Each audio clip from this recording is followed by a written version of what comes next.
আজ Kalyani Rabindranath colony paper mill gate প্রাঙ্গণে রাজেন্দ্রনাথ হালদার স্মৃতি রক্ষা কমিটির পরিচালনায় স্বর্গীয় রাজেন্দ্রনাথ হালদারের ছোট পুত্র দেবাশিস হালদারের উদ্যোগে আবক্ষ মূর্তি উন্মোচিত হলো স্বর্গীয় রাজেন্দ্রনাথ হালদারের। এমন এক ব্যক্তির আবক্ষ মূর্তি আপনারা বাহ্যিক উন্মোচন করলেন বটে, কিন্তু রাজেন্দ্রনাথ হালদারের মূর্তি এতদ অঞ্চলের মানুষের মুখের মধ্যে গ্রন্থিত আছে। তাকে ছাপিয়ে কোনো মূর্তি বাইরে প্রতিষ্ঠিত তো হতে পারে না। এ মূর্তি আপনার মানবিক দিক থেকে কর্তব্য এবং দায়িত্ব পালনের অভিব্যক্তি। রাজেন হালদার এতদ অঞ্চলের প্রতিটি মানুষের হৃদয়ে তার মূর্তিকে স্থাপন করে রেখেছে। নতুন করে প্রতিনিয়ত মূর্তি স্থাপনের কোনো প্রয়োজন পড়ে না। রাজেন হালদার হলেন সেই ব্যক্তিত্ব, রাজনৈতিক ব্যক্তিত্ব, সমাজ সংস্কারক হিসেবে ব্যক্তিত্ব, সর্বোপরি এক সংগ্রামী মানুষ যিনি দুর্বল দুস্থ মানুষের পাশে থেকেছেন। রাজনৈতিক দিক থেকে পিছিয়ে পড়া মানুষকে রাজনৈতিক সংঘর্ষের সামিল হয়ে তাদেরকে এগিয়ে নিয়ে যাওয়ার পথ দেখিয়েছেন। এমন মানুষকে গেলে যাই করুন না কেন, সেই প্রণব ব্যক্তিত্ব প্রত্যেকটি মানুষের স্মরণীয় অনুষ্ঠান হিসেবে চিহ্নিত হয়ে থাকবে। তবে জানবে, একটা মূর্তি স্থাপন হয় বটে, অবহেলায় অবজ্ঞায় সে মূর্তি যেন মরে না। তার চর্চা, তাকে সংরক্ষণ, তার প্রতি যে শ্রদ্ধা নিবেদন, সেটি যেন অটুট থাকে। সে ব্যাপারে সতর্ক থাকলে এই মহান ব্যক্তিত্ব হলে আবক্ষ মূর্তি স্থাপনগুলো সত্যিকারের কার্যকরী হয়। উপেক্ষায় রাখলে এক বেদনা এবং দুঃখের কাহিনী অনুমান করতে পারি।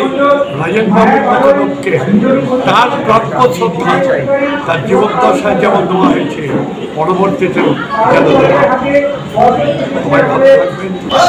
দেখুন, আশা তো করি জেতার, ঠিক আছে, কিন্তু আমরা এই ওয়ার্ড থেকে কেন কল্যাণ শহরে আমরা হেরেছি।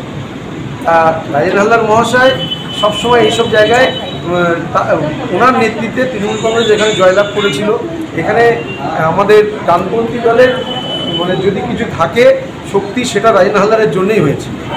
ওনার না থাকা একটা অভাব অবশ্যই আমরা দেখতে পাচ্ছি। মানুষও দেখা গেছে বিদ্যুৎ হয়েছে, যে কোনো কারণে হতে পারে।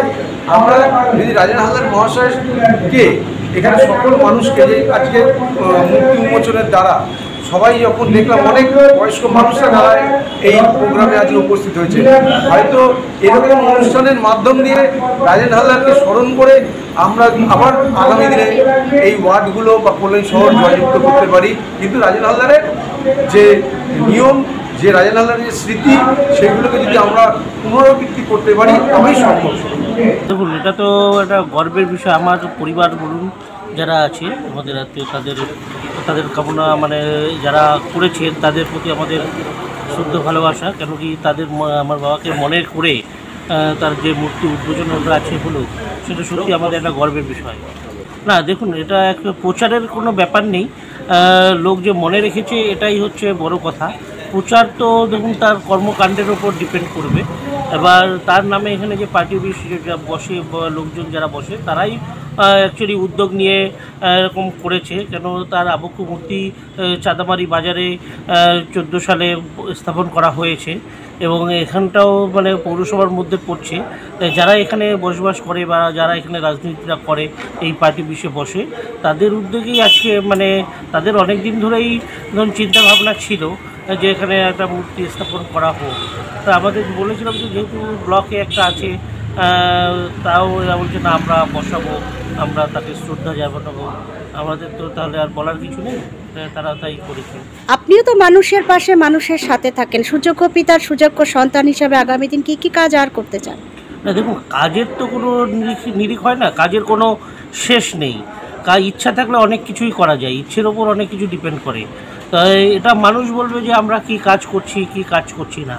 তো এটা নিজেকে বলার থেকে মানুষ দেখতে পাচ্ছে। আজকাল লোক হয়তো কিছু বলছে না, কিন্তু আমরা কি কর্মকাণ্ড করছি বা তৃণমূল দল কি কর্মকাণ্ড করছে বা এখানে যারা মানে আজকে এই উদ্যোগ নিয়েছে তারা এই এলাকায় কি কাজ করছে, শুধু যে মূর্তি উদ্বোধন করে ছেড়ে দিচ্ছে বা লোকের পাশে দাঁড়াচ্ছে না, এরকম কোনো ব্যাপার নেই। এটা লোকের দেখুন সমাগমই বলে দেয় যে মানে তাদের আন্তরিকতার থেকে এরা করেছেন। তাই এরা যেমন লোকের পাশে থাকে এবং আগামী দিনেও সবার পাশে থাকবে এই আশা রাখি সব।